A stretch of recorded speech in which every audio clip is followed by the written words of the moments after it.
Hello everyone, ನಾನು ನಿಮ್ಮ ಮನೆ ಮಗಳು ಭಾಗ್ಯ. ಎಲ್ಲರೂ ಹೇಗಿದ್ದೀರಾ? ಎಲ್ಲರೂ ತುಂಬ ಚೆನ್ನಾಗಿದ್ದೀರಾ ಅನ್ಕೋತೀನಿ. ನಾನು ತುಂಬ ಚೆನ್ನಾಗಿದ್ದೀನಿ.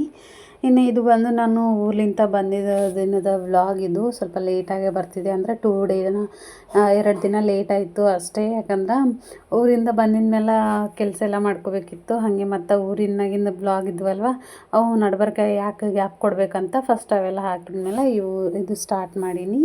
ಇನ್ನು ನಾವು ಬಂದಿದ್ದು ಮಂಗಳವಾರ, ಹಾಗಾಗಿ ಮಂಗಳವಾರ ದಿನ ಬಂದಿದ್ದೇವೆ ನಾವು ಇಲ್ಲಿಗೆ. ಇನ್ನು ಬಂದಿದ್ದ ತಕ್ಷಣವೇ ನಾನು ಕೆಲಸ ಸ್ಟಾರ್ಟ್ ಮಾಡೀನಿ. ಅಂದ್ರೆ ಬ್ಯಾಗ್ ಹೊರಗೆ ಇಟ್ಟೀನಿ. ನಮ್ಮ ಮಕ್ಕಳು ಹೊರಗೆ ಹಾರ, ನಮ್ಮ ಮನೆಯವರೆಲ್ಲ ಹೊರಗೆ ಹಾರ.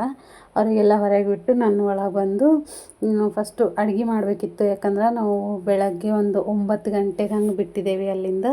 ಇಲ್ಲಿಗೆ ಬರ್ಲಿಕ್ಕೆ ಒಂದು 11-11:30 ಹಂಗೆ ಆಗಿತ್ತು.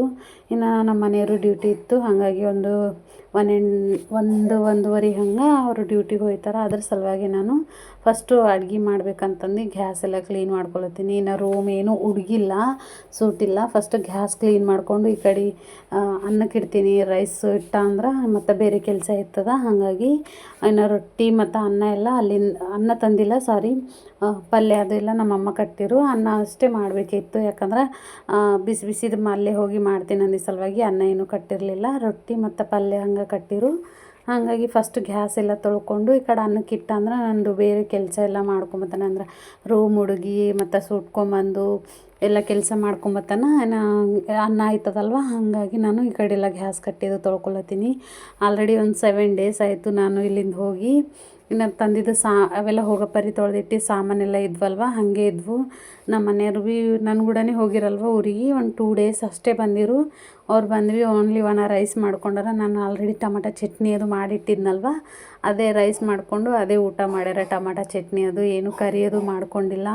ಆಲ್ರೆಡಿ ಮನೆಯಾಗ ಬೆಂಡೆಕಾಯಿ ಹೀರೆಕಾಯಿ ಎಲ್ಲ ಇದ್ವು, ಅವೇನು ಮಾಡ್ಕೊಂಡಿಲ್ಲ. ಅವರು ಟೊಮಾಟೊ ಚಟ್ನಿ ಕೂಡನೇ ಊಟ ಮಾಡ್ಯಾರಂತ. ಹಾಗಾಗಿ ಅವು ಸಾಮಾನೆಲ್ಲ ಹಾಗೆ ಇದ್ವು. ಮತ್ತು ಅವೆಲ್ಲ ಜಿರಳೆ ಅದು ಓಡಾಡ್ತಾವೆ. ಆಲ್ರೆಡಿ ನಾನು ಮುಚ್ಚೆ ಹೋಗೀನಿ, ಹಾಗಾಗಿ ಮತ್ತು ಜಿರಳೆ ಅದು ಓಡಾಡ್ತಾವೆ. ಹಂಗೆ ಅಂತಂದು ಎಲ್ಲ ಸಾಮಾನು ಹಾಗೆ ತೊಗೊಂಡು ಹೋಗಿ ನಾಳದ ಬುಡಕ್ಕಿಟ್ಟು ತೊಳ್ದು, ಅಂದ್ರೆ ನಾಳದ ಬುಡಕ್ಕಿಟ್ಟು ಅವಕ್ಕೆಲ್ಲ ನೀರೆಲ್ಲ ಹಾಕಿ ತೊಳ್ದು ಆರ್ಲಕ್ಕಂತ ಇಟ್ಟೀನಿ. ಹಂಗಾಗಿ ಅದು ಇಟ್ಟು ಬಂದ ಮೇಲೆ ಕಿಚನ್ ಎಲ್ಲ ಕ್ಲೀನ್ ಮಾಡ್ಕೊಳತ್ತೀನಿ. ಎಲ್ಲ ಧೂಳಿ ಅದು ಬಿದ್ದಿತ್ತು. ಇನ್ನು ನಮ್ಮ ಮನೆಯವ್ರು ಅಂದಿರು, ನೈಟ್ನಾಗ ಒಂದು ಸರ್ತಿ ನೀರಿಗೆ ಅಂತ ಎದ್ದಿದ್ದ, ಮನೆಗೆಲ್ಲ ಜಿರಳೆಗಳು ಆಗ್ಯಾವ ಅಂತಂದಿರು. ಹಾಗಾಗಿ ಅವದೆಲ್ಲ ಗ್ಯಾಸ್ ಕಟ್ಟಿದ ಮೇಲೆಲ್ಲ ಒಡ್ಯಾಡ್ತಾವಲ್ವ, ಹಾಗಾಗಿ ಅದೆಲ್ಲ ತೊಳ್ಕೊಂಡೀನಿ ಫಸ್ಟು. ಇನ್ನು ಇಲ್ಲಿ ಬಂದು ನೋಡೋಟ್ಗೆ ಸೆಲ್ಫ್ನಾಗೆಲ್ಲ ಇರುಗಳು ಫುಲ್ಲು ಓಡಾಡತ್ತಿವು. ಇನ್ನು ಇಲ್ಲಿ ಪಿಸ್ತಾ ಡಬ್ಬಿ ಇತ್ತು, ನಮ್ಮ ಜಾನು ತೊಗೊಂಡಿಳು ಒಂದು ಸರ್ತಿ. ಅಂದ್ರೆ ಡಬ್ಬಿಗೆ ಇಡ್ತೀನಲ್ವ, ತೊಗೊಂಡಿಳು. ಇನ್ನು ನಾನು ಗಡಿ ಬಿಡಿದಾಗ ಹಾಕಿ ಕೊಟ್ಟೆ ಹಾಕಿ ಹಂಗೆ ಡಬ್ಬಿ ಒಂದು ಅರ್ಧಂಬರ್ಧ ಮುಚ್ಚಿನೇನು. ಇನ್ನು ಬಾದಾಮು ಅವೆಲ್ಲ ಇದ್ವಲ್ವ ಬರತನ, ಅದರೊಳಗೆಲ್ಲ ಇರುಗಳಾಗಿವು, ಕೆಂಪನಿರು.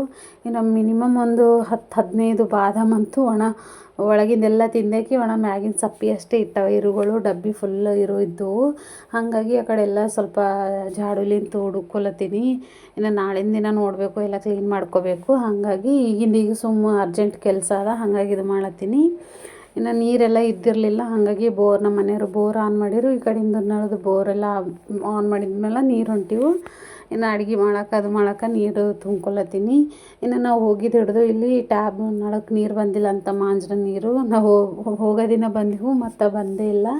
ಹಾಗಾಗಿ ಅದ್ರ ಸಲುವಾಗಿ ವೇಟ್ ಮಾಡಿರಿ ಇದಾಯ್ತಂತ ಬೋರ್ ಹಾಕ್ಕೊಂಡು ಬೋರಿನ ನೀರೇ ಇಡ್ಲತ್ತೀನಿ. ಇನ್ನು ಈ ಕಡೆ ಒಂದು ಕಡೆ ಅಕ್ಕಿ ತೊಳೆದು ಇಡ್ಲತ್ತೀನಿ. ಫಸ್ಟು ಅಕ್ಕಿ ತೊಳೆದಿಟ್ರೆ ಮತ್ತು ನನ್ನ ಕೆಲಸ ಆಯ್ತದಲ್ವ, ಹಾಗಾಗಿ. ಇನ್ನು ಇರುಗಳಂತೂ ಫುಲ್ಲು ನನಗಂತೂ ಶಾಕ್ ಆಗೀನಿ. ಯಾಕಂದ್ರೆ ಫುಲ್ಲು ಮ್ಯಾಗಿಂದು ಸಪ್ಪೆ ಅಷ್ಟೇ ಅವ ಬಾದಾಮ್ದಾಗಿಂದು, ಒಳಗಿಂದೆಲ್ಲ ಬಾದಾಮ್ ತಿಂದಾಕ್ಯವ, ಮ್ಯಾಗಿನ ಸಪ್ಪೆ ಅಷ್ಟೇ ಇಟ್ಟವ. ಇನ್ನು ಪಿಸ್ತಾ ಭೀ ಹಾಗೆ ಮಾಡ್ಯಾವ. ಮಿನಿಮಮ್ ಪಿಸ್ತಾ ಅಂದ್ರೆ ಮಸ್ತ್ ರೇಟ್ ಇರ್ತದೆ, ಬಟ್ ಪಿಸ್ತಾ ಭೀ ಕಲಸ್ ಮಾಡಿಟ್ಟವ. ನಂದೇ ತಪ್ಪದ, ನಾನು ಡಬ್ಬಿ ಕರೆಕ್ಟು ಮುಚ್ಚಿಲ್ಲ ಏನೋ ಅಂತಂದು ಅಂದ್ಕೊಂಡೆ ನಾನೇ. ಇನ್ನು ಇದು ಗೊತ್ತಿಲ್ಲ ನಮ್ಮ ಮನೆಯವರಿಗೆ. ಇನ್ನು ಈ ವಿಡಿಯೋ ನೋಡಿದ ಮೇಲೆ ಗೊತ್ತಾಯ್ತದ. ಇನ್ನು ನನಗೆ ಬೈತಾರೆ ಅವರು, ನೀನು ಕರೆಕ್ಟ್ ಮಾಡಲಿ ಅಂತಂದು. ಇನ್ನು ಇಲ್ಲಿ ನಂದು ಒಂದು ಏನಂತಾರೆ ಕೆಲಸದ ಹಡಾವಿಡಿನೋ ಇಲ್ಲ ನನಗೆ ಏನಂತಾರೆ ನಂದು ಬುದ್ಧಿ ಕಮ್ಮಿ ಇದ್ದೋ ಏನೋ ಗೊತ್ತಿಲ್ಲ. ನಾನು ಗ್ಯಾಸ್ ಎಲ್ಲ ತೊಳೆದಿನಲ್ವ, ಅದ್ರ ಸಲುವಾಗಿ ಗ್ಯಾಸ್ ಹತ್ತಲಾಗ್ಯದ ಅಂದ್ಕೊಂಡೀನಿ ನಾನು. ಲೈಟರ್ಲಿಂತ ಗ್ಯಾಸ್ ಆನ್ ಮಾಡ್ಲತ್ತೀನಿ. ಇನ್ನು ಗ್ಯಾಸ್ದು ಬರ್ನರ್ ಇರ್ತದಲ್ವ, ಅದು ಎಲ್ಲ ಸೂಟಿ ಮತ್ತು ಹಚ್ಚಿ ನೋಡ್ದೆ ಹತ್ತಲ್ಲೇ ಹೋಯಿತು. ಇನ್ನು ಲೈಟರೇ ಖರಾಬ್ ಆಗಿರ್ಬೇಕಂತಂದು ಎಕ್ಸ್ಟ್ರಾ ಒಂದು ಲೈಟರ್ ಹೊಸದಿತ್ತು ನನ್ನ ಬಳಿ, ಅದು ತೊಗೊಂಡು ಆನ್ ಮಾಡ್ಲತ್ತೀನಿ 3 ಒಲೆಗೆ. ಅದು ಭೀ ಬರಲಾಗ್ಯದ. ಅವು ಭೀ ಹಸಿ ಅವ ಏನಂತಂದು ಅವಕ್ಕೆ ಭೀ ಸುಡ್ಲತ್ತೀನಿ, ಬಟ್ ಬರಲಾಗಿವು. ಇನ್ನು ಆಮೇಲೆ ಗೊತ್ತಾಯಿತು ನಾ ಹೋಗಪ್ಪರಿ ಗ್ಯಾಸು ಸಿಲಿಂಡರ್ ಬಳಿ ಇರ್ತದಲ್ವ ಅದು ಆಫ್ ಮಾಡೋದೀನಿ. ಹಾಗಾಗಿ ಇನ್ನು ನಮ್ಮ ಮನೆಯವರು ಬಂದಿದ ಮೇಲೆ ಭೀ ಯೂಸ್ ಮಾಡ್ಕೊಂಡಾರ, ಅವ್ರು ಭೀ ಆಫ್ ಮಾಡಿ ಬಂದಾರ. ಇನ್ನು ಎಷ್ಟು ಅಂದ್ರೆ ಒಂದು 10-15 ನಿಮಿಷ ಆನ್ ಮಾಡು ಆಫ್ ಮಾಡು ಅದ್ರಾಗೆ ಆಗೋಗ್ಯದ. ಬಟ್ ಗ್ಯಾಸ್ ಸಿಲಿಂಡ್ರ್ ಆನ್ ಇಲ್ದೇ ಗ್ಯಾಸ್ ಎಲ್ಲಿಂದ ಬರ್ತದಲ್ವ, ಹಾಗಾಗಿ ನಾ ಆಮೇಲೆ ಯೋಚನೆ ಬಂತು ಗ್ಯಾಸ್ಗಿನ ಆಫ್ ಅದೇನೋ ಕೆಳಗೆ ಅಂತಂದು ಅದೆಲ್ಲ ಆನ್ ಮಾಡಿಕೊಂಡು ಒಂದು ಕಡೆ ಅನ್ನಕ್ಕೆಲ್ಲ ಇಟ್ಬಿಟ್ಟು, ಮತ್ತು ಈ ಕಡೆ ಕೊಡ ಎಲ್ಲ ತುಂಬಿತ್ತು ಅವೆಲ್ಲ ಇಟ್ಬಿಟ್ಟು ಇನ್ನು ಅರ್ಧ ಕಿಚನ್ ಹುಡ್ಕೊಂಡು ಬಂದಿದ್ಮೇಲೆ ಮತ್ತು ಈ ಕಡೆ ಇನ್ನು ಹುಡುಗದಿತ್ತು ರೂಮು, ಹಾಗಾಗಿ ರೂಮ್ ಅದು ಹುಡ್ಕೊಳತ್ತೀನಿ. ಇನ್ನು ಊರಿಗೆ ಹೋಗಿದ್ದೇವಲ್ವ, ಊರಿಗೆ ಹೋಗಿ ಬರತ್ತನಂತೂ ರೂಮು ಫುಲ್ಲು ಧೂಳಿ ಧೂಳಿ ಆಯಿತು, ಎಲ್ಲ ಸಾಮಾನು ಧೂಳಿಗಳು. ಬಟ್ ಎಲ್ಲ ಒಳಕ್ಕೆ ಅದ ರೂಮು ಅಂದ್ರೂ ಭೀ ಎಲ್ಲ ಧೂಳಿ ಧೂಳಿ. ಇನ್ನು ನಂಗಂತೂ ಊರಿಗೆ ಹೋಗಿ ಬಂದಮೇಲೆ ಎಲ್ಲ ಕ್ಲೀನ್ ಮಾಡಲ್ಲದು ಪ್ರಶಾಂತವಾಗಿರಲ್ಲ. ಇವತ್ತು ಮೇಲೆ ಮಾಡ್ಲತ್ತೀನಿ, ಇನ್ನು ನಾಳೆಗೆಲ್ಲ ಕ್ಲೀನ್ ಮಾಡ್ಕೋಬೇಕು ಚಂದ. ಹಾಗಾಗಿ ಎಲ್ಲ ರೂಮ್ ಹುಡ್ಕೊಂಡು ಬಂದು ಮಾಡಗಳು ಎಲ್ಲ ಚಂದ ಸೆಲ್ಫ್ಗಳು ಎಲ್ಲ ಹುಡ್ಕೊಂಬಂದು ಸುಟ್ಕೊಂಡು ಹೊಂಟೀನಿ. ಯಾಕಂದ್ರೆ ಒಂದು ವಾರ ಇರಲಿಲ್ಲಲ್ವ, ಹಾಗಾಗಿ ಎಲ್ಲ ಧೂಳಿಯೋದು ಇರ್ತದೆ ಮತ್ತು ಮಕ್ಕಳು ಅದ್ರಾಗೆ ಓಡಾಡ್ತಾವೆ ಅಂತಂದು ರೂಮೆಲ್ಲ ಹುಡ್ಕೊಂಡು ಹೊಂಟೀನಿ ಮತ್ತು ಸುಡ್ಕೊಂಡು ಬಂದ್ಬಿಟ್ಟೀನಿ. ನಾನು ಎಲ್ಲ ಚಂದ ಸುಟ್ಕೊಂಡು ಬಂದು ನನ್ನ ಮನೆಯವರೆಲ್ಲ ಹೊರಗೆಲ್ಲ ಹೋಗಿ ನೀರದು ತೊಗೊಂಡು ಬಂದಾರ. ಕುಡಿಲಕ್ಕೆ ನೀರು ಇದ್ದಿಲ್ಲಲ್ವ, ಹಾಗಾಗಿ ನೀರು ಮತ್ತು ನಮ್ಮ ಜಾನುಗೂ ಕೆಮ್ಮತ್ತದ, ಅದ್ರ ಸಲುವಾಗಿ ಆಕಿಗೆ ಲಿಕ್ವಿಡ್ ತರ್ಲಕ್ಕೆ ಹೋಗ್ಯಾರ. ಅವರೆಲ್ಲ ಬರತನ ನಾನು ಈ ಕಡೆ ಎಲ್ಲ ಕೆಲಸ ಮಾಡ್ಕೊಂಡ್ರಾಯ್ತಂತಂದು ಮಾಡ್ಲತ್ತೀನಿ. ಇನ್ನು ಈ ಕಡೆ ನಾನು ಹುಡ್ದಿಗೆ ಸುಟ್ಕೊಂಡು ಬರತನೇ ಈ ಕಡೆ ಅನ್ನಕ್ಕೆ ಇಟ್ಟಿದ್ದಲ್ವ, ಅನ್ನ ಹೊತ್ತು ಅಂದ್ರೆ ಉಕ್ಕ್ಯದ, ಉಕ್ಕಿ ಗ್ಯಾಸ್ ಎಲ್ಲ ಆಗ್ಯದ. ಹೀಗೆ ಗ್ಯಾಸ್ ತೊಳ್ಕೊಂಬಂದೀನಿ ಅಂದ್ರೆ ಭೀ ಮತ್ತು ಗ್ಯಾಸಿನ ಮೇಲೆ ಉಕ್ಕ್ಯದ. ಇದೇ ಥರ ಆಯ್ತದ, ಯಾಕಂದ್ರೆ ಊರ್ಲಿಂದ ಹೀಗೆ ಬಂದಿದ್ದೇವೆ, ಎಲ್ಲ ಕೆಲಸ ಮಾಡ್ಕೋಬೇಕು ಮತ್ತು ಈ ಕಡೆ ಭೀ ನೋಡ್ಕೋಬೇಕಲ್ವ. ಹಾಗಾಗಿ ಇನ್ನು ಆ್ಯಕ್ಚುಲಿ ನಮ್ಮಮ್ಮ ರೊಟ್ಟಿ ಮತ್ತು ಪಲ್ಯ ಎಲ್ಲ ಕಟ್ಟ್ಯಾರ. ಕಟ್ಟಲ್ಲೋದ್ರೆ ನಾನು ಇಲ್ಲಿ ಬಂದು ಅಡುಗೆ ಮಾಡ್ಕೋಬೇಕಾಯ್ತದ. ಇಲ್ಲ ಕಂಪಲ್ಸರಿ ನಮ್ಮ ಅಮ್ಮನ ಮನೆಗೆ ಹೋಗಿದ್ದೇವೆ ಅಂದ್ರೆ ಅವ್ರು ಬರ್ಲತ್ತರು ಕಂಪಲ್ಸರಿ ರೊಟ್ಟಿಗೆ ಅದು ಕಟ್ತಾರೆ. ಯಾಕಂದ್ರೆ ನನಗಿಲ್ಲಿ ಬಂದು ಮತ್ತು 2 ಮಕ್ಳಿಗೆ ತೊಗೊಂಡು ಮಾಡ್ಕೊಳಕ್ಕಾಗಲ್ಲ ಅಂತಂದು ಅಲ್ಲಿಂದ ಎಲ್ಲ ಮಾಡಿ ಕಟ್ತಾರೆ. ಒಂದು ಮುಂಜಾನೆ 5 ಗಂಟೆಗೆ 4 ಗಂಟೆಗೆ ಎದ್ದು ರೊಟ್ಟಿ ಅದು ಮಾಡ್ಯಾರ. ಇನ್ನು ಮತ್ತು ಪಲ್ಯ ಅದೆಲ್ಲ ಮಾಡ್ಯಾರ. ಹಾಗೆ ನಮ್ಗೆ ಕಂಪಲ್ಸರಿ ಗಟ್ಟಿನ ಬ್ಯಾಳೆ ಅಂತೀವಲ್ವ, ಖಾರ ಬ್ಯಾಳೆ ಅದು ಮಾಡಿ ಕಟ್ತಾರೆ. ಯಾಕಂದ್ರೆ ನಮ್ಮ ಮನ್ಯಾಗ ನಮ್ಮ ಅಮ್ಮಗಾಲಿ ನನಗಾಲಿ ನಮ್ಮ ಮನೆಯವರಿಗಾಲಿ ಇಷ್ಟ, ಹಾಗಾಗಿ ಕಂಪಲ್ಸರಿ ಬರ್ಲತ್ತರು ಅದೇ ಬ್ಯಾಳೆ ಮಾಡಿ ಕಟ್ತಾರೆ. ಇನ್ನು ಎಲ್ಲ ನಮ್ದು ಅಮ್ಮಗೆ ಹೇಳಿದ್ದ ಎಲ್ಲ ಡ್ರೆಸ್ಸಿಂಗ್ ಟೇಬಲ್ ಅದು ಸೂಟ್ ಅಂತ, ಬಟ್ ಆಕಿಗೆ ಬರಲಾಯ್ತು. ನಾನೇ ಡ್ರೆಸ್ಸಿಂಗ್ ಟೇಬಲ್ ಅದೆಲ್ಲ ಸೂಟ್ಕೊಂಡು ಬಂದೆ. ಫ್ರಿಜ್ಜು, ಡ್ರೆಸ್ಸಿಂಗ್ ಟೇಬಲು, ಅಲ್ಮಾರಿ ಅವೆಲ್ಲ ಸೂಟ್ಕೊಂಡು ಬಂದೆ. ಯಾಕಂದ್ರೆ ಅದ್ರ ಮೇಲೆ ಭೀ ಫುಲ್ಲು ಧೂಳಿ ಬಿದ್ದಿತ್ತು. ಇನ್ನು ನಾವು ಊರ್ಲಿಂದ ತಂದಿದ್ದು ಎಲ್ಲ ಬ್ಯಾಗ್ ಇರ್ತದಲ್ವ, ಅದು ಖಾಲಿ ಮಾಡ್ಲತ್ತೀನಿ ಫಸ್ಟು. ಯಾಕಂದ್ರೆ ಇನ್ನೊಂದು ಟೈಮ್ ಇತ್ತು ನಮ್ಮ ಮನೆಯವರಿಗೆ, ಅವರೆಲ್ಲ ಫ್ರೆಶ್ ಅಪ್ ಆಗಿ ಅಂದ್ರೆ ನಾನು ಜಾನು ಮತ್ತು ಅಮ್ಮ ಮೂಗರು ಸ್ನಾನ ಮಾಡ್ಕೊಂಡು ಬಂದಿದ್ದೇವೆ. ನಮ್ಮ ಮನೆಯವ್ರು ಮಾಡ್ಕೊಂಡಿರಲಿಲ್ಲ, ನಾನು ಅಲ್ಲೇ ಹೋಗಿ ಮಾಡ್ತೀನಿ ಅಂದ ಸಲುವಾಗಿ ಅವರು ಫ್ರೆಶ್ ಅಪ್ ಆಗ್ಬೇಕಂತಂದು ಫ್ರೆಶ್ ಅಪ್ ಆಗತ್ತನ ನಾನು ಇವೆಲ್ಲ ಸಾಮಾನು ತೆಗಿಬೇಕಂತಂದು. ಇದು ಒಂದು ನಮ್ಮ ಅಕ್ಕ ಊರ್ಲಿಂದ ಪಾಯಸ ಕಳಿಸಿಳು, ಅಂದರೆ ಸುರ್ಕುಮ ಅಂತೀವಲ್ವ, ಅದು ಎಲ್ಲ ಡಬ್ಬ್ಯಾಗ ಹಾಕೊಂಬಂದಿದ್ದೆ, ಜಾಸ್ತಿನೇ ಕಳಿಸಿಳು. ಹಾಗಾಗಿ ಅದ್ರ ಸಲುವಾಗಿ ಇದು ಹಾಳಾಯ್ತದಂತೆ. ಫಸ್ಟ್ ಎಲ್ಲ ಬ್ಯಾಗ್ ತೆಗೆದು ಇದೆಲ್ಲ ಡಕ್ಕನದೆಲ್ಲ ಹಚ್ಕೊಂಬಂದಿದ್ದೆ, ಅಂದ್ರೆ ಟೈಟ್ ಇತ್ತು. ನಂಗೆ ತೆಗ್ಲ ಬರಲ್ಲ ಅಂತಂದು ನಮ್ಮ ಮನೆಯವ್ರು ತೆಗಿಲತ್ತಾರ. ಇನ್ನು ಊರ್ಲಿಂದ ಅಂತೂ ಫುಲ್ಲು ಜಾಸ್ತಿನೇ ಬರ್ತದೆ. ನಾವು ಇಲ್ಲಿಂದ ಒಂದು ಬ್ಯಾಗ್ ಹೋದೆವಂದ್ರೆ ಅಲ್ಲಿಂದ 2 ಬ್ಯಾಗ್ ಕಂಪಲ್ಸರಿ ಬರ್ತವೆ. ಇನ್ನು ನಮ್ಮ ಅಮ್ಮ ರೊಟ್ಟಿ ಕಟ್ಟ್ಯಾರಲ್ವ, ಅದು ಖಾರ ಬೇಳೆ ಮತ್ತು ರೊಟ್ಟಿ ಅವೆಲ್ಲ ತೆಗಿಲತ್ತೀನಿ. ಯಾಕಂದ್ರೆ ತೆಗ್ದು ಇಟ್ಟ ಅಂದರೆ ಈಗ ಊಟ ಮಾಡಬೇಕಲ್ವ, ಹಾಗಾಗಿ ಇದು ತಂದಿದ್ದೆಲ್ಲ ನಾನು ಫಸ್ಟು ದಿಟ್ಟಿ ತೆಗಿತೀನಿ. ಯಾಕಂದ್ರೆ ಊರ್ಲಿಂದ ತಂದಿರ್ತೇವಲ್ವ, ಹೆಂಗಿರ್ತದೋ ಹೆಂಗಿಲ್ಲೋ ಕಂಪಲ್ಸರಿ ಅಂತಂದು ಎಲ್ಲ ರೊಟ್ಟಿ ಅದೆಲ್ಲ ಪಲ್ಯ ಏನೇನು ತರ್ತೀವಲ್ವ ಅದಕ್ಕೆಲ್ಲ ಫಸ್ಟು ದಿಟ್ಟಿ ಅದು ತೆಗೆದು ಬಿಟ್ಕೊಡ್ತೀನಿ ಹೊರಗೆ. ಬಿಟ್ಕೊಟ್ಟ ಮೇಲೆ ನಾವು ಯಾರ ಫಸ್ಟು ದೊಡ್ಡವರು ಊಟ ಮಾಡಿದ ಮೇಲೆ ನನ್ನ ಮಕ್ಳಿಗೆ ಕೊಡ್ತೀನಿ, ಅಲ್ಲಿ ತನಕ ಕೊಡೋಲ್ಲ ಅವರಿಗೆ. ಫಸ್ಟ್ ನಾವು ಊಟ ಮಾಡಿದ್ಮೇಲೆ ಅವ್ರಿಗೆ ಕೊಡ್ತೀನಿ. ಇನ್ನು ಈ ಕಡೆ ನಾನು ಇಲ್ಲೆಲ್ಲ ಕಿಚನ್ದಾಗೆಲ್ಲ ಕ್ಲೀನ್ ಮಾಡತನ ತೆಗಿಯತನ. ಇನ್ನು ಜಾನು ಭೀ ಬಂದಿವಳು, ಆಲ್ರೆಡಿ ಹಸು ಆಗಿವು ಆಕಿಗೆ. ನಾವು ಬರ್ಲತ್ರ ಭೀ ಏನು ಭೀ ಫ್ರೂಟ್ಸು ಅದೇನು ತೊಗೊಂಡಿಲ್ಲ, ಡೈರೆಕ್ಟು. ಯಾಕಂದ್ರೆ ಮನೆಯವರಿಗೆ ಡ್ಯೂಟಿ ಟೈಮ್ ಆಯ್ತದಂತ ಡೈರೆಕ್ಟ್ ಬಂದೀವಿ. ಹಾಗಾಗಿ ಹಸು ಆಗಿವ ಅಂತಂದು ಅಳ್ಳತ್ತಿರು, ಅಂದ್ರೆ ಅಳ್ಳತ್ತಿದ್ದಿಲ್ಲ, ಹಸು ಆಗ್ಯಾವಂತ ಕೇಳತ್ತಿರು. ನಮ್ಮ ಮನೆಗೆ ಭೀ ಏನು ಭೀ ಇರಲಿಲ್ಲ, ಎಲ್ಲ ಖಾಲಿ ಆಗಿದ್ವು. ಬಟ್ ತರಕಾರಿ ಇದ್ವು, ಹೀರೆಕಾಯಿ, ಬೆಂಡೆಕಾಯಿ ಮತ್ತು ಕ್ಯಾರೆಟು. ಬೆಂಡೆಕಾಯಿ ಅಂತೂ ಆಲ್ರೆಡಿ ಖರಾಬ್ ಆಗೋಗ್ಯವು, ಬರತನ ಜಿಬಿ ಆಗೋಗ್ಯವು. ನಾವೆಲ್ಲ ತೆಗ್ದಿದ್ಮೇಲೆ ನಮ್ಮ ಮನೆಯವರಿಗೆ ಶೂ ಕಟ್ಟಾರ. ಹಾಗಾಗಿ ಅವನು ಬರೋದು ಡ್ಯೂಟಿ ಮುಗಿಸ್ಕೊಂಡು ಬರೋದು ಮತ್ತು ಈ ಕಡೆ ನಮ್ಮ ಊರಿಗೆ ಬಂದಿರಲ್ವ, ಹಾಗಾಗಿ ಅವ್ರು ನೋಡಿಲ್ಲ, ಅವ್ರು ತೆಗ್ದಿಲ್ಲ. ಇನ್ನು ನೋಡು ಅಂದ ಸಲುವಾಗಿ ನಾನು ನೋಡಿ 1-2 ಜೊತೆ ಸಾಕ್ಸು ಮತ್ತು ಶೂ ಕೊಟ್ಟಾರ, ಅವೆಲ್ಲ ತೆಗ್ದಿಡ್ಲತ್ತೀನಿ. ಆಲ್ರೆಡಿ ಮನೆಗೆ 3-4 ಜೋಡವ ಮತ್ತು ಇವು. ಯಾಕಂದ್ರೆ ಶೂ ಜಾಸ್ತಿ ದಿನ ಬರ್ತಾವಲ್ವ, ಇನ್ನು ಆ ಕಡೆ ಬಾಕ್ಸ್ ಕಾಣತ್ತವಲ್ವ ಅವು ಭೀ ಶೂನೇ ಅವ. ಇದು ಭೀ ಶೂನೇ ಕೊಡ್ತಾರೆ. ಇನ್ನು ಊರ್ಲಿಂತ ನೋಡ್ರಿ ಏನೇನು ತಂದೀವಿ. ಕಡ್ಡಿ ಕೊಟ್ಟಾರ ಮಮ್ಮಿ, ಉದ್ದಿನ ಬ್ಯಾಳೆ, ಇನ್ನು ವಾಟರ್ ಮಿಲನು, ನುಗ್ಗಿಕಾಯಿ ಇದ್ವು ಮನೆ ಬಳಿ ನುಗ್ಗಿಕಾಯಿ ಮತ್ತು ಮಾವಿನಕಾಯಿ. ಈ ಮಾವಿನಕಾಯಿ ನಾವು ಎಲ್ಲಿಂದ ತಂದಿದ್ದೇವೆ ಅಂದ್ರೆ ಬರ್ಲತ್ತೂರು ನಾವು ಎಲ್ಲ ಗಾಡಿಗೆ ಬ್ಯಾಗ್ ಕಟ್ಟಿದ್ದೇವೆ. ಅದು ಸ್ವಲ್ಪ ಢೀಲ ಆಗಿತ್ತು, ಹಾಗಾಗಿ ಒಂತಲ್ಲಿ ನಿಂದ್ರಿಸಿ ಟೈಟ್ ಕಟ್ಟಮಿ ಅಂತ ನಿಂದ್ರಿಸಿದ್ದೇವೆ ಗಾಡಿ. ಇನ್ನು ಬಾಜುನೇ ಮಾವಿನಕಾಯಿ ತೋಟ ಇತ್ತು, ಅಲ್ಲಿಂದ ಚಂದ ಕಾಣತ್ತೀವು ಅಂದ್ರೆ ಒಳಗೆ ಹೋಲಕ್ಕೆ ಹಾದಿ ಭೀ ಇತ್ತು.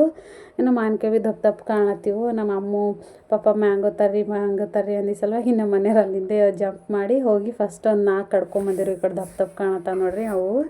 ಇನ್ನು ಚಂದ ಅವ, ಸ್ಮೆಲ್ ಅದು ಚಂದ ಹೊಂಟಿವು. ಇನ್ನು ಯಾರು ಭೀ ಇಲ್ಲಲ್ಲ ಅಂತ ಹೋಗಿ ಮತ್ತು ಇನ್ನು 3-4 ಕಡ್ಕೊಂಬಂದಾರ. ಟೋಟಲ್ 8 ಹಂಗೆ ಕಡ್ಕೊಂಬಂದಾರ. ಇನ್ನು ಒಂದೆರಡು ಊರ್ಲಿಂತ ನಮ್ಮ ಅಮ್ಮ ಮನೆಗಿದ್ವು, ಅವು ಹಾಕ್ಯಾರ. ಸಣ್ಣವು ಅವ ನೋಡ್ರಿ, ಅವು ಊರ್ಲಿಂದ ತಂದಿದ್ದೇವೆ. ದಪ್ಪ ಅಂದ್ರೆ ನಾವು ಕಡ್ಕೊಂಬಂದಿದ್ದೇವೆ. ಏನರ ಅನ್ಕೋರಿ, ಕಳ್ಳರ ಅನ್ಕೋರಿ, ಏನರ ಅನ್ಕೋರಿ, ಬಟ್ ಸಿಕ್ಕಿದ್ದು ಯಾರು ಭೀ ಬಿಡಲ್ಲಲ್ವ. ಇನ್ನು ಮಕ್ಕಳ ಸಲುವಾಗಂತೂ ಕಂಪಲ್ಸರಿ. ಹಾಗಾಗಿ ನಮ್ಮ ಮನೆಯವರು ಹೋಗಿ ತೊಗೊಂಡು ಬಂದಿರು. ಅವರು ಧೈರ್ಯ ಮಾಡಲ್ಲ, ಬಟ್ ಅಮ್ಮ ಕೇಳು, ಇನ್ನು ನಾವೇ ಹೋರಿ ಯಾರೂ ಇಲ್ಲ ಅಂದಿ ಸಲುವಾಗಿ ಹೋಗಿ ತೊಗೊಂಡು ಬಂದಾರ. ನಾವೆಲ್ಲ ತೆಗ್ದಿಡ್ಲತ್ತೀನಿ ಕಿಚನ್ದಾಗ ಎಲ್ಲ ತೆಗೆದಿಟ್ಟು. ಇನ್ನು ಊರ್ಲಿಂತ ನಾನು ಇಲ್ಲಿಂದ ತಂದಿನಲ್ವ ಅಮ್ಮನ ಮನೇಲಿಂತು, ಹಾಗೆ ನಮ್ಮ ಮನೆಯವರು ಅಲ್ಲಿಗೆ ಹೋಗಿರಲ್ವ ನಮ್ಮ ಅತ್ತೆ ಮನೆಗೆ, ಅಲ್ಲಿಂದ ಭೀ ತಂದಾರ. ಇನ್ನು ಊರ್ಲಿಂದ ಬರ್ಲತ್ತರು 2 ರಾಮ್ ಸೀತಾಫಲ ಹಣ್ಣು ತಂದಿದ್ದೇವೆ. ಅಂದ್ರೆ ಕಾಯಿ ಇದ್ವು. ಇನ್ನು ಇಲ್ಲಿ ಮನೆಗೆ ಅಲ್ಲೇ 1-2 ಹಣ್ಣಾಗಿವು, 1-2 ಅಲ್ಲೇ ಬಿಟ್ಟು ಇನ್ನೊಂದು 2 ತೊಗೊಂಡು ಬಂದೀನಿ ನಾನು. ಅವು ಭೀ ತಂದಿಟ್ಟೀನಿ, ನಾಳೆಗೆ ಹಂಗೆ ತಿನ್ನಬೇಕು, ನೋಡಬೇಕು. ಇನ್ನು ನಮ್ಮ ಮನೆಯವ್ರು ಭೀ ನಮ್ಮ ಅತ್ತೆಯರ ಬಳಿ ಹೋಗಿರಲ್ವ, ಅಲ್ಲಿಂದು ನಮ್ಮ ಮಾಮಿ ಭೀ ಎಲ್ಲ ಕೊಟ್ಟು ಕಳ್ಸ್ಯಾರ. ಇನ್ನು ಅವರೊಬ್ಬರೇ ಹೋಗ್ಯಾರಲ್ವ, ಇನ್ನು ನಾವೆಲ್ಲ ಹೋದರೂ ಗಾಡಿ ಮೇಲೆ ಬರಲ್ಲ ಅಂತಂದು ಅವ್ರು ಯಾವಾಗಾರ ಒಬ್ಬರು ಹೋದ್ರು ಅಂದ್ರೆ ಎಲ್ಲ ಏನೇನು ಬೇಕು ನಮ್ಗೆ ಬ್ಯಾಳೆ ಮತ್ತು ರೇಷನ್ ಅಕ್ಕಿ, ಬ್ಯಾಳೆಗಳು ಹಾಗೆಲ್ಲ ಕೊಟ್ಟು ಕಳಿಸ್ತಾರೆ. ನಮ್ಮ ಮನೆಯವರು ಬರ್ಲತ್ತರು ಹಳ್ಳಿನ ಚೀಲ ಭೀ ತೊಗೊಂಡು ಬಂದಾರ ಜೈರಾಬಾದ್ಲಿಂದ. ಹೋದ್ರು ಅಂದ್ರೆ ಅವ್ರು ಒಬ್ಬರು ಇದ್ರಂದ್ರೆ ಎಲ್ಲ ತೊಗೊಂಡು ಬರ್ತಾರೆ. ಇನ್ನು ನಾವು ಇದ್ದೇವೆ ಅಂದ್ರೆ ನಮಗೆ ಫುಲ್ ಟೈಟ್ ಆಗೋಯ್ತದಲ್ವ ಗಾಡಿ, ನಮ್ಮ ಲಗೇಜು, 2 ಮಕ್ಕಳು, ನಾನು. ಹಾಗಾಗಿ ನಾವು ಹೋದಾಗ ಏನೂ ತರಲ್ಲ, ಅವರೇ ಒಬ್ಬರು ಹೋದ್ರು ಅಂದ್ರೆ ಎಲ್ಲ ತರ್ತಾರೆ. ಇದೊಂದು ಹಳ್ಳಿನ ಪ್ಯಾಕೆಟ್ ತಂದಿರು. ಹಾಗೆ ಹಿಂಗೆ ಟೈಮ್ ಇತ್ತು ಅಂದ್ರೆ ಹಾಗೆ ಎಲ್ಲ ತೊಗೊಂಡು ಬರ್ತಾರೆ. ಒಂದೇ ಸರ್ತಿ ತಂದು ಇಟ್ಕೋತೇವೆ ಊರ್ಲಿಂದ ಆದ್ರೂ ಭೀ. ಇನ್ನು ಈಗ ಬೇಸಿಗೆ ಅದಲ್ವ, ಇನ್ನು ಎಲ್ಲ ತೊಗೊಂಡು ಬರ್ತೇವೆ. ಎಲ್ಲ ಕಡ್ಡಿಬ್ಯಾಳೆ, ಉದ್ದಿನ ಬ್ಯಾಳೆ, ಕಡ್ಡಿ ಮತ್ತು ಪುಟಾಣಿ ಅವೆಲ್ಲ ತೊಗೊಂಡಿರಂತ ನಮ್ಮ ಮಾಮಿ. ಪುಟಾಣಿ ಮತ್ತು ಖಾರದ ಪುಟಾಣಿ, ಕಡ್ಡಿ ಅವು ಗುಗ್ರಿ ಅದು ಹಾಕೊಳಕ್ಕೆ, ಮತ್ತು ಇದು ಕುಂಚಿ ಕಾಣತ್ತದಲ್ವ, ಇದ್ರಾಗೆಲ್ಲ ತೊಗರಿ ಬ್ಯಾಳೆ ಹಾಕಿ ಕೊಟ್ಟು ಕಳ್ಸ್ಯಾರ. ತೊಗರಿ ಬ್ಯಾಳೆ ಎಲ್ಲ ಹೆಚ್ಚಿಗೆ ಬೇಕಲ್ವ, ಹಾಗಾಗಿ ಹೆಚ್ಚಿಗೆ ಕೊಟ್ಟು ಕಳ್ಸ್ಯಾರ. ಇನ್ನು ಇವೆಲ್ಲ ನಾನು ಮತ್ತು ನಾಳೆಗಿಲ್ಲ ನಾಡ್ದು ನೋಡಿ ಚಂದ ಎಲ್ಲ ಬಿಸಿಲಿಗೆ ಒಣ ಹಾಕಿ ಎಲ್ಲ ಕೇರ್ಕೊಂಡು ಎಲ್ಲ ಮಾಡಿ ಒಂದು ಸರ್ತಿ ಕ್ಲೀನ್ ಮಾಡಿ ಇಟ್ಕೊಳ್ತೀನಿ ಒಂದು ಡಬ್ಬೆ ಹಾಕ್ಕೊಂಡು. ಇನ್ನು ಮತ್ತು ನಾನು ಮತ್ತೆ ನೋಡೋದು ಹತ್ತಲ್ಲ, ಮತ್ತು ಬೇರೆ ಊರಿಗೆ ಹೋಗಿ ಬರತ್ತನ ಮತ್ತು ಅದ್ರಾಗ ಹುಳ ಆಯ್ತವ ಅದಾಯ್ತವ ಅಂತ ಏನೂ ಇರೋಲ್ಲ. ಎಲ್ಲ ಒಂದು ಸರ್ತಿ ತಂದಿನ ಮೇಲೆ ಒಂದು ಸರ್ತಿ ಬಿಸಿಲಿಗೆ ಹಾಕಿ ಮತ್ತು ಅಷ್ಟು ಕೇರಿ ಕ್ಲೀನ್ ಮಾಡಿಕೊಂಡು ಡಬ್ಬೆಗೆ ಫಿಕ್ಸ್ ಮಾಡಿ ಇಟ್ಕೊಂಡು ಬಿಡ್ತೀನಿ, ಎಲ್ಲ ಕ್ಲೀನ್ ಇರ್ತಾವೆ. ಇನ್ನು ಇವೆಲ್ಲ ಖಾರದ ಪುಟಾಣಿ, ಮಕ್ಕಳಿಗೆ ಪುಟಾಣಿ ಅದು ತಿಲ್ಲಕ್ಕ, ಮತ್ತು ಪುಟಾಣಿ ಭೀ ಕೊಟ್ಟು ಕಳ್ಸ್ಯಾರ. ಎಲ್ಲ ಊರ್ಲಿಂತೆ ಬರ್ತದೆ ನಮ್ಗೆ, ಬ್ಯಾಳೆಗಳಾಗಲಿ, ಅಕ್ಕಿ ಆಗಲಿ, ಜೋಳ ಆಗಲಿ. ನಮ್ಮ ಮಾಮೂಲು ಊಟ ಮಾಡ್ಲಿಕ್ಕೆ ಅಕ್ಕಿ ಅಂದ್ರೆ ರೇಷನ್ ಅಕ್ಕಿನೇ ಊಟ ಮಾಡ್ತಿದ್ದೇವೆ ನಾವು. ಒಂದು 2 ವರ್ಷಲಿಂತ ಅಷ್ಟೇ ನಾವು ಹೊರಗಿಂದ ಅಂದ್ರೆ ಕರ್ದು ತೊಗೊಂಡಿದ್ದು ಅಕ್ಕಿ ಊಟ ಮಾಡ್ತೀವಿ. ಯಾಕಂದ್ರೆ ಅಮ್ಮಗೆ ಲಂಚ್ ಬಾಕ್ಸ್ ಕಟ್ಟಬೇಕಲ್ವ, ಅಮ್ಮಗೆ ಸ್ಕೂಲ್ ಹಾಕಿದ್ದು ಹಿಡ್ದು ನಾವು ಕರ್ದು ತೊಗೊಂಡಿದ್ದು ಅಕ್ಕಿ ಊಟ ಮಾಡತ್ತಿದ್ದೇವೆ. ಯಾಕಂದ್ರೆ ಲಂಚ್ ಬಾಕ್ಸಿಗೆ ರೇಷನ್ ಅಕ್ಕಿ ಹಾಕೋರು ಚೆಂದ ಕಾಣಲ್ಲಲ್ವ, ಹಂಗಾಗಿ ಅವಾಗಿನ ಹಿಡ್ದು ನಾನು ಇಲ್ಲೇ ನಮ್ಮ ಓನರ್ ಬಳಿ ಹೊಲದಾಗಿಂದ ಅಕ್ಕಿ ತರಿಸ್ತೀನಿ, ಅವೇ ಊಟ ಮಾಡ್ತೀವಿ, ಅವೇ ಮಾಡ್ತೀನಿ ನಾನು. ಯಾವಾಗ ಭೀ ಒಂದು ಅರ್ಧ ಕ್ವಿಂಟಲ್ ತರಿಸ್ತಿದ್ದೇವೆ. ಈ ಸರ್ತಿ 1 ಕ್ವಿಂಟಲ್ ತರಿಸಿದ್ದೇವೆ. ಇನ್ನು ಒಂದು 1/2 ಕ್ವಿಂಟಲ್ ನಾನು ಇಟ್ಕೊಂಡಿನಿ, ಒಂದು 1/2 ಕ್ವಿಂಟಲ್ ಅವ್ರ ಮನೆಗೆ ನಮ್ಮ ಮನೆಗೆ ಪ್ಲೇಸ್ ಇಲ್ಲ ಅಂತಂದು ಅಲ್ಲೇ ಇಟ್ಟಿದ್ದೇವೆ. ಹಾಗಾಗಿ ಇನ್ನು ಅವೆಲ್ಲ ಸಾಮಾನೆಲ್ಲ ತೆಗೆದಿಟ್ಕೊಂಡಿನಿ ಅಷ್ಟೇ, ಬುಟ್ಟೆಗೆಲ್ಲ ಇಟ್ಟು ಆಲ್ರೆಡಿ ನಾವು ಮೂಗರ ಅಲ್ಲೇ ಸ್ನಾನ ಮಾಡಿ ಬಂದಿದ್ದೇವೆ. ಅಂದ್ರೆ ಭೀ ಮತ್ತು ಇಲ್ಲಿ ಬಂದು ಒಂದೊಮ್ಮೆ ಸ್ನಾನ ಮಾಡಿದ್ದೇವೆ. ಯಾಕಂದ್ರೆ ಇನ್ನು ಅಲ್ಲಿನ ಸುಸ್ತಿ ಅಲ್ಲಿಗೆ ಹೋಲಿ, ಮತ್ತು ಇಲ್ಲಿ ಫ್ರೆಶ್ ಆಗಲಿ ಮೈಂಡ್ ಅಂತಂದು ಮತ್ತು ಬರೋದನ್ನೇ ಎಲ್ರಿಗೂ ಮೈ ತೊಳೆದೀನಿ. ನಮ್ಮ 2 ಮಕ್ಕಳಿಗೆ ಮತ್ತು ನಾನು ಸ್ನಾನ ಅದು ಮಾಡಿಕೊಂಡು ಹಾಗೆ ಊಟ ಅದು ಮಾಡಿ ನಮ್ಮ ಮನೆಯವ್ರು ಡ್ಯೂಟಿಗೆ ಹೋದರು. ನಾವು ಮಲ್ಕೊಂಡಿದ್ದೇವೆ. ಮಲ್ಕೊಂಡು ಎದ್ದ ಮೇಲೆ ಅವೆಲ್ಲ ಸಾಮಾನೆಲ್ಲ ತೆಗೆದಿಟ್ಕೊಂಡು ಇನ್ನು ಇಲ್ಲಿ ನನ್ನ ಮಕ್ಕಳಿಗೆ ಇಬ್ಬರಿಗೆ ಎಣ್ಣೆ ಹಚ್ಲತ್ತೀನಿ ಆಲ್ರೆಡಿ. ಮತ್ತು ನಾಳೆ ಹಿಡ್ದು ಅಮ್ಮ ಸ್ಕೂಲಿಗೆ ಹೋಗ್ಬೇಕಲ್ವ, ಎಣ್ಣೆ ಇಲ್ಲದೇ ಮತ್ತು ಮುಂಜಾನೆ ಹಿಕ್ಲಕ್ಕಾಗಲ್ಲ, ಸುಮ್ಮನೆ ಗಡಿಬಿಡಿ ಆಯ್ತದ ಅಂತಂದು ಈಗ ಎಲ್ಲ ಎಣ್ಣೆ ಹಚ್ಲತ್ತೀನಿ. ಹಾಗೆ ಆಕಿಗೆ ಮತ್ತು ಇಲ್ಲಿಂದ ಹೋಗೋ ಟೈಮಿಗೆ ಏನೋ ತಲೆಗೆಲ್ಲ ಏನಾಗಿವು. ಅಲ್ಲಿ ಹೋಗಿದ್ಮೇಲೆ ಅಲ್ಲೆಲ್ಲ ಮನೆ ಬಾಜುದವ್ರು ಇರ್ತಾರಲ್ವ, ಅವರು ನೋಡ್ಯಾರ ಅಂದ್ರೆ ನನಗೆ ಆಗಿಲ್ಲ ನೋಡ್ಲಕ್ಕ. ಇಲ್ಲಿ ಭೀ ನಾನು ಅಂದ್ಕೊಂಡಿರಲಿಲ್ಲ ತಲೆಗೆ ಏನಾದರೂ ಆಗ್ಯಾವಂತ, ಕೂದಲು ಜಾಸ್ತಿ ಆಗ್ಯಾವಲ್ವ, ಹಾಗಾಗಿ ನೋಡಿರಲಿಲ್ಲ ನಾ ಭೀ. ಇದು ಕೆಲಸ ಮತ್ತು ಆಕಿನ ಭೀ ಎಕ್ಸಾಮ್ ಅದು ಇದ್ವಲ್ವ, ಹಾಗಾಗಿ ನಾನು ಅಷ್ಟೊಂದು ಕೇರ್ ಮಾಡಿಲ್ಲ. ಇನ್ನು ಅಲ್ಲಿ ಹೋಗೋದು ಸುಮ್ಮನೆ ತಲೆಯದು ತೋರಿಸ್ಲತ್ತರು. ನಮ್ಮಮ್ಮ ನೋಡಂತಂದು ಬಾಜ್ದವ್ರಿಗೆ ಅಂದ್ರೆ ಅವ್ರು ನೋಡಿರು ಫುಲ್ಲು ಜಾಸ್ತಿ ಬಂದಿವು. ಹಾಗಾಗಿ ಮತ್ತೊಂದು ನಮ್ಮ ಹಿಕ್ಕಮ್ಮಂತಂದು ಹಿಕ್ಲತ್ತೀನಿ. ಹಾಗೆ ಎಲ್ಲ ಅವ್ರಿಗೆ ಹಿಕ್ಕಿ ಎಲ್ಲ ಮಾಡಿ ಫ್ರೆಶ್ ಅಪ್ ಆಗಿದ್ಮೇಲೆ ಇನ್ನು ರಾಮ್ ಸೀತಾಫಲ ತಂದಿದ್ದೇವಲ್ವ, ಒಂದು ಫುಲ್ ಹಣ್ಣಾಗಿತ್ತು, ಅದು ತಿಂಬಾರಂತಂದು ನನ್ನ ಮಕ್ಕಳಿಗೆಲ್ಲ ಸ್ನ್ಯಾಕ್ಸ್ ಏನು ಭೀ ಇರಲಿಲ್ಲ ಮನ್ಯಾಗ. ಹಾಗಾಗಿ ಕಂಪಲ್ಸರಿ ಅವ್ರಿಗೆ ಈವ್ನಿಂಗ್ ಸ್ನ್ಯಾಕ್ಸ್ ಬೇಕು. ಇನ್ನು ಬಿಸ್ಕಿಟು ಅದು ಇದು ಏನರ ಅವೆಲ್ಲ ಖಾಲಿ ಆಗಿವೆ. ಹಾಗಾಗಿ ರಾಮ್ ಸೀತಾಫಲಕಾಯಿ ಹಣ್ಣು ಇತ್ತಲ್ವ, ಅದೇ ಒಂದು ಹಣ್ಣಾಗಿತ್ತಂತ ಅದೇ ತಿನ್ನತ್ತಿದ್ದೇವೆ ಎಲ್ಲರೂ ಕುಂತು. ಇನ್ನು ನಮ್ಮ ಜಾನುಗಂತೂ ತುಂಬ ಇಷ್ಟ ಆಗಿತ್ತು ಹಣ್ಣು. ಹಾಗಾಗಿ ಫಸ್ಟ್ ಒಂದು ತಿಂದು ನೋಡುಳಕಿ ಅಂದ್ರೆ ಇಷ್ಟ ಆಯಿತು. ಹಾಗಾಗಿ ಮತ್ತು ಇನ್ನು ನಾನೇ ತಿಂತೀನಿ ಅಂತಂದು ಆಕಿ ತಿನ್ಲಕ್ಕ ನೋಡ್ಲತ್ತಾಳ. ಇಲ್ಲ ನಾ ತಿನ್ನಿಸ್ತೀನಿ ಹಿಡಿ ಅಂದ್ರೆ, ಇಲ್ಲ ನಾನೇ ತಿಂತೀನಿ ಅಂತಂದು ಆಕಿನೇ ತೊಗೊಂಡು ತಿನ್ಲತ್ತಾಳ. ಇನ್ನು ಆಲ್ರೆಡಿ ಆಕಿಗೆ ಕೆಮ್ಮು ಸರ್ದಿ ಅದೆಲ್ಲ ಬಂದದ ಊರಾಗ. ನನ್ನ ಮನೆಯವ್ರಿಗೆ ಭೀ ಕೆಮ್ಮು ಅದು ಬಂದಿತ್ತು. ಹಾಗಾಗಿ ಊರಿಗೆ ಬಂದಿರೋರು ಅಂದ್ರೆ ಕಿರ್ನ್ಯಾಲ್ಗಿ ಅಂತಾರಲ್ವ, ಅದು ಬಿದ್ದಿತ್ತು. ಹಾಗಾಗಿ ಅವರು ಊರಿಗೆ ಬಂದು ನಮ್ಮಮ್ಮ ಕಿರ್ನ್ಯಾಲ್ಗಿ ಹಚ್ತಾರೆ. ಹಾಗಾಗಿ ಅಲ್ಲಿಗೆ ಬಂದಿರು. ಅಂದ್ರೆ ಭೀ ಊರಿಗೆ ಹೋಗಿದ್ದೇವೆ ಖರೆ, ಬಟ್ ಫುಲ್ಲು ಟೆನ್ಷನು. ಹಬ್ಬ ಭೀ ಕರೆಕ್ಟ್ ಮಾಡೋಕ್ಕಾಗಿಲ್ಲ, ಯಾಕಂದ್ರೆ ನಮ್ಮ ಜಾನುಗೂ ಕೆಮ್ಮು ಬಂತು ಅಂದ್ರೆ ಫುಲ್ಲು ನೈಟೆಲ್ಲ ಕೆಮ್ತಾಳೆ. ಹಾಗಾಗಿ ಫುಲ್ಲು ನೈಟೆಲ್ಲ ನಿದ್ದೆ ಇರಲಿಲ್ಲ. ಅದ್ರ ಸಲುವಾಗಿ ಮತ್ತು ಏನು ಭೀ ಕೊಡ್ಲಕ್ಕೆ ಭೀ ಈಗ ಅಂಜ್ಲಾಗ್ತಿದ್ದೇವೆ. ಬಟ್ ಇದು ಭೀ ಹಣ್ಣು ಭೀ ಕೊಡಬಾರ್ದು ಅಂದ್ಕೊಂಡಿದ್ದ, ಬಟ್ ಸ್ನ್ಯಾಕ್ಸ್ ಏನು ಭೀ ಇರಲಿಲ್ಲ, ಹಾಗಾಗಿ ಕೊಟ್ಟಿದ್ದ. ಇನ್ನು ನಾನು ಇವೆಲ್ಲ ಹಣ್ಣೆಲ್ಲ ತಿಂದ ಮೇಲೆ ಸಂಜೆಗೆ ಹಂಗೆ ನಮ್ಮ ಮನೆಯವ್ರು ಫೋನ್ ಹಚ್ಚಿರು, ಲಿಕ್ವಿಡ್ ಹಚ್ಚು ಅಂತಂದು. ಅಂದ್ರೆ ನೆಬ್ಲೈಸರು ಆಕ್ಸಿಜನ್ ಹಚ್ಚು ಆಕಿಗೆ ನೆಬ್ಲೈಸರ್ ಅಂದ ಸಲುವಾಗಿ ಅವ್ರು ಬರೋದನ್ನೇ ಫಸ್ಟ್ ಆಕಿಗೆ ಕೆಮ್ಮು ಹತ್ತದಲ್ವ. ಇನ್ನು ಊರಿಗೆ ಹೋದೇವಿ ಅದಂದ್ರೆ ಯಾವಾಗ ಭೀ ನಾನು ಒಯ್ತೀನಿ, ಬಟ್ ಈ ಸರ್ತಿ ಒಯ್ಲೆ ಹೆಂಗೆ ಬ್ಯಾಸ್ಗೆ ಅದಲ್ವ, ಎಲ್ಲಿ ಒಯ್ಲಿ ಅಂತ ಒಯ್ದಿರಲಿಲ್ಲ. ಬಟ್ ಆಕಿಗೆ ಫುಲ್ಲು ಕೆಮ್ಮು ಹತ್ತಿತ್ತು. ಇನ್ನು ಫಸ್ಟ್ ಹೋಗೋದನ್ನೇ ಇಲ್ಲಿಗೆ ಬರೋದನ್ನೇ ಲಿಕ್ವಿಡ್ ತಂದಿರು. ಇನ್ನು ಮಾಮೂಲು ಲಿಕ್ವಿಡ್ ತಂದಿರಲಿಲ್ಲ, ಸ್ವಲ್ಪ ಕಾಸ್ಟ್ಲಿ ಇದ್ದೀವಿ, ಒಂದು 200 10 ಏನೋ ಇದ್ದವು. ಅವು ಲಿಕ್ವಿಡ್ ತಂದಾರ ಜಲ್ದಿ ಕಮ್ಮಿ ಆಯ್ತದ ಅಂತಂದು.